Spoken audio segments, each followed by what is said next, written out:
नमस्कार दोस्तों, स्वागत है आप सभी का हमारे YouTube चैनल में। पहला प्रश्न है, जैन और बौद्ध धर्म के उदय के संदर्भ में निम्नलिखित कथनों पर विचार कीजिए और आपने बताना कि उपयुक्त कथनों में से कौन से कथन सही हैं। पहला कि इन धर्मों का उदय वैदिक धर्म में व्याप्त कुरीतियों और ब्राह्मण श्रेष्ठता के विरुद्ध हुआ था। दूसरा, इन धर्मों के उद्भव का आर्थिक कारण नई कृषि मूलक अर्थव्यवस्था का विस्तार था।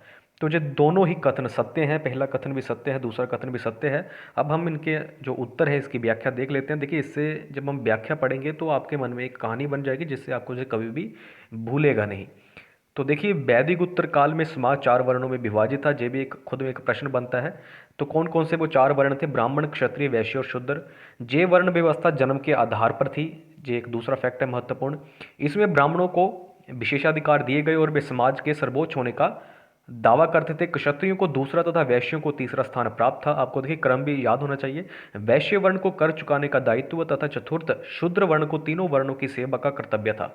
इस तरह के वर्ण विभाजन वाले समाज में तनाव पैदा होने की प्रतिक्रिया स्वरूप तथा ब्राह्मणों के श्रेष्ठता के विरुद्ध क्षत्रियों का खड़ा होना भी इसका अन्यतम कारण हुआ। तो ये था जो पहला कथन दिया उसकी व्याख्या।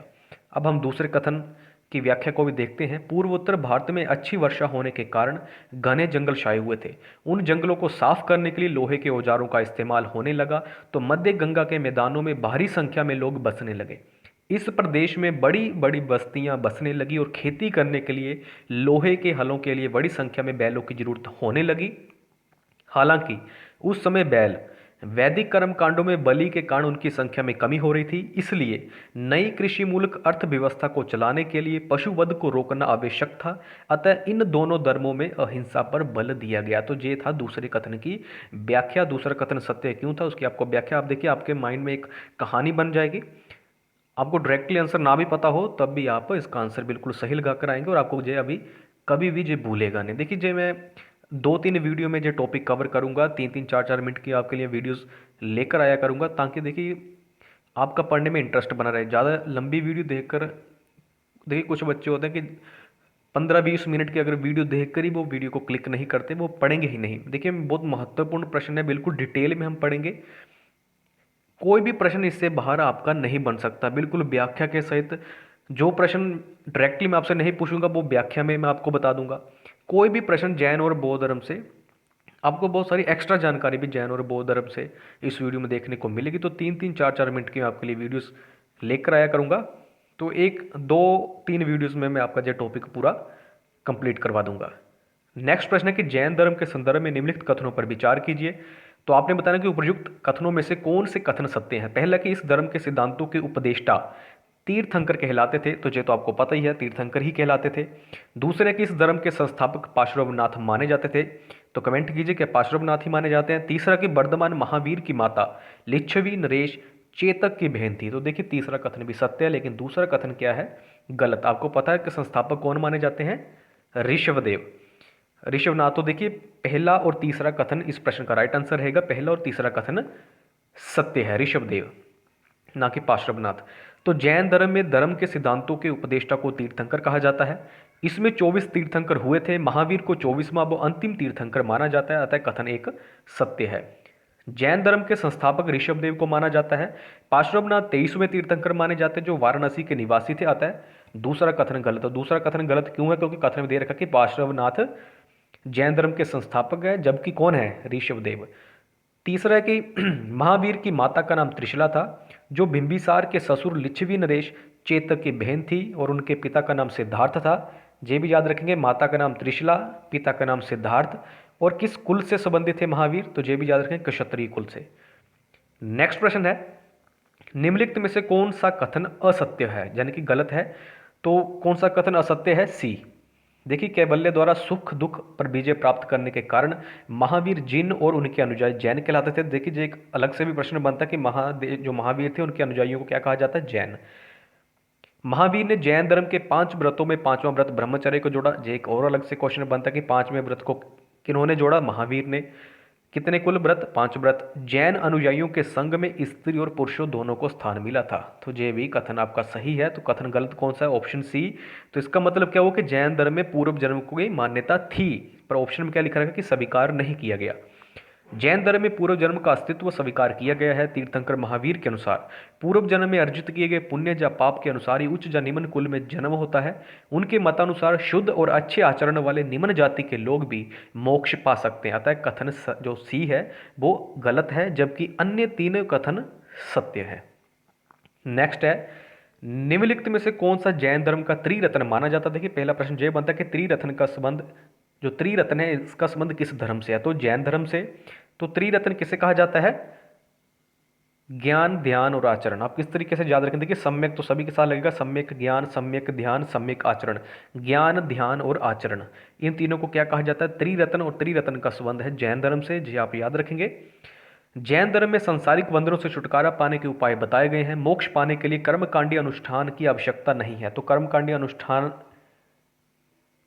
की भी मान्यता नहीं है जैन धर्म के अनुसार। जे सम्यक ज्ञान, ध्यान और सम्यक आचरण से प्राप्त किया जा सकता है। ये तीनों जैन धर्म के त्रिरत्न माने जाते हैं, तो जी आप याद रखेंगे, ज्ञान, ध्यान और आचरण। नेक्स्ट है कि निम्न नगरों में से किस एक नगर का संबंध महावीर से नहीं है, महावीर से नहीं है। तो इसका प्रश्न का राइट आंसर, इस प्रश्न का जो आंसर है वो आप बहुत आसानी से दे सकते हैं, लुम्बिनी। आपको पता लुम्बिनी का संबंध किससे है, बुद्ध धर्म से, सॉरी किससे, महात्मा बुद्ध से। तो वैशाली का भी संबंध है, चंपा का भी, पावापुरी, इन तीनों नगरों का संबंध महावीर से है। वैशाली में उनका जन्म हुआ था, पावापुरी में उन्हें निर्वाण की प्राप्ति हुई थी और चंपा में उन्होंने उपदेश दिए थे। लुम्बिनी महात्मा बुद्ध का जन्म स्थान है। कपिल वस्तु के निकट नेपाल के तराई में अवस्थित लुम्बिनी को महात्मा बुद्ध का जन्म स्थान माना जाता है। अन्य तीनों नगर महावीर से संबंधित है। वैशाली को महावीर का जन्म स्थान, पावापुरी को निर्वाण स्थान तथा चंपा में महावीर ने उपदेश दिए थे। नेक्स्ट प्रश्न है कि जैन धर्म के संदर्भ में निम्नलिखित कथनों पर विचार कीजिए और आपने बताना है कि उपयुक्त कथनों में से कौन से कथन सही हैं, राइट हैं। तो पहला कथन कि इसके प्रमुख उपदेशों को संकलित करने के लिए पाटलिपुत्र में एक परिषद का आयोजन किया गया, बिल्कुल राइट है। इसमें धर्मोपदेश के लिए प्राकृतिक भाषा और धार्मिक ग्रंथ अर्ध मागधी भाषा में लिखे गए थे, ये भी बिल्कुल सही है। इस धर्म में मूर्ति पूजा नहीं की जाती थी, तो ये कथन गलत है। देखिए आपको पता है कि प्राकृतिक भाषा का यूज़ किया गया है जैन धर्म के द्वारा, जो जैन धर्म के जो तीर्थंकर थे उनके द्वारा यूज़ की गई प्राकृतिक भाषा पाली का यूज़ किया गया है बौद्ध धर्म में। तो देखिए उपदेश देने के लिए प्राकृतिक भाषा और धार्मिक ग्रंथों की रचना किसी भाषा में की गई है, अर्ध मागधी भाषा में, जी आप याद रखेंगे। तीसरा कथन गलत है।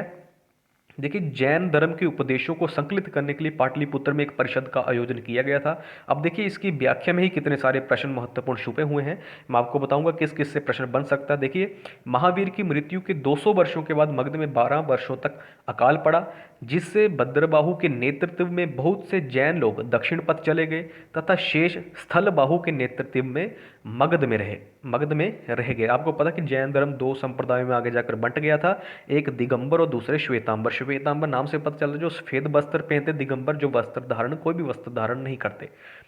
तो स्थानीय जैनियों, देखिए अब क्या, स्थलबाहु के नेतृत्व में मगध में रह गए। अकाल समाप्त होने पर भद्रबाहु वापस लौटे तो स्थानीय जैनियों से उनका मतभेद हो गया। इसी को सुलझाने के लिए पाटलिपुत्र में एक परिषद का आयोजन किया गया, लेकिन दक्षिणी जैनियों ने इसका बहिष्कार कर दिया। दक्षिणी जो जैन थे उनका नेतृत्व कौन कर रहे थे, भद्रबाहु, जिसके फलस्वरूप दक्षिणी जैन दिगंबर और मगध के जैन श्वेतांबर कहलाए। देखिए इससे प्रश्न क्या बनेगा, देखिए एक अब आपके माइंड में एक कहानी बन गई, अब आप कभी भी इसे नहीं भूलेंगे, जैसा मर्जी प्रश्न पूछ लिया जाए। प्रश्न एक और ये भी बनता है कि जो श्वेतांबर थे उनका नेतृत्व किन्होंने किया, दिगंबर उनका नेतृत्व किन्होंने किया। तो आपको पता जो दक्षिणी जैन थे वो दिगंबर कहलाए। तो दक्षिण में कौन गए थे, भद्रबाहु। तो दिगंबर का नेतृत्व किन्होंने किया, भद्रबाहु ने। ठीक, देखिए जो लिखा भी है, भद्रबाहु के नेतृत्व में बहुत से जैन लोग दक्षिणापथ चले गए और जो दक्षिण गए थे उन्हें क्या कहा गया, दिगंबर। आप इस तरीके से याद रख सकते हैं, द से दक्षिण, द से दिगंबर। और जो मगध में कौन रहा था, स्थलबाहु। देखिए स्थलबाहु के नेतृत्व में मगध में रह गए तो उन्हें क्या कहा गया, श्वेतांबर। अब आपको जो भूलेगा नहीं। अब देखिए आगे आकर, तो जैन धर्म में धर्मोपदेश के लिए आम लोगों के बोलचाल की प्राकृतिक भाषा को अपनाया गया तथा धार्मिक ग्रंथों के लिए अर्ध मागधी भाषा को। जे ग्रंथ ईसा की 6ठी सदी में गुजरात के वल्लभी नामक स्थान में, जो महान विद्या का केंद्र था, अंतिम रूप से संकलित किए गए। तो कहाँ पर संकलित किए गए, गुजरात के वल्लभी नामक स्थान में, जो कि महान विद्या का केंद्र था। प्राकृतिक भाषा से कई क्षेत्रीय भाषाएं विकसित हुई। तो देखिए, जे शोर सैनी भाषा किससे विकसित हुई? प्राकृतिक भाषा से। फिर जे मराठी भाषा की उत्पत्ति शोर सैनी से हुई, यानी कि मराठी की शोर सैनी से प्राकृतिक भाषा नहीं, मराठी भाषा का उद्भव हुआ शोर सैनी से और शोर सैनी का प्राकृतिक भाषा से, इस तरीके से। जैनियों ने अपभ्रंश भाषा में पहली बार कई महत्वपूर्ण ग्रंथ लिखे व इसका पहला व्याकरण भी तैयार किया। तो ये सारी जानकारी महत्वपूर्ण है, बहुत सारे प्रश्न बनेंगे। देखिए, इस वीडियो में इतने करेंगे। 4-5 मिनट की मैंने वीडियो कहती, लेकिन 10 मिनट की वीडियो बन गई। तो अभी और बहुत सारे प्रश्न हैं, क्योंकि जितने भी जानकारी जैन धर्म और बौद्ध धर्म से जुड़ी, मैं सारी जानकारी आपको प्रोवाइड करूंगा, कोई भी एग्जाम हो, ताकि जैसा मर्जी प्रश्न इस टॉपिक से बने। और आपको पता है, इस टॉपिक से प्रश्न पूछा ही जाता है। तो इस वीडियो में इतना ही। वीडियो अच्छी लगी तो लाइक कीजिएगा और इसे शेयर भी कीजिएगा।